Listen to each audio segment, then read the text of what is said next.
నేను ఉద్యమం నేపథ్యం నుండి వచ్చిన కాబట్టి నాగ్గా ఉన్నది లేనట్టుగా లేనిది ఉన్నట్టుగా మోసం చేయాలని చెప్పో ఇంకోటి చేయాలని చెప్పో మాట్లాడను. స్ట్రైట్ ఫార్వర్డ్గా ఇష్యూస్ మాట్లాడతా కాబట్టి నన్ను ఇలా బలి చేసిండ్రు, పర్వాలే.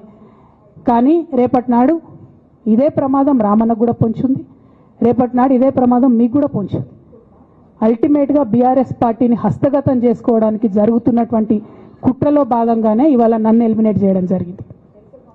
నేను ఇవాళ ఓపెన్గా అడుగుతా ఉన్నాను, హరీష్ రావు గారికి నేను సూటి ప్రశ్న వేస్తున్నా, ఈ రాష్ట్ర ముఖ్యమంత్రి రేవంత్ రెడ్డి గారికి కూడా నేను సూటి ప్రశ్న వేస్తున్నా.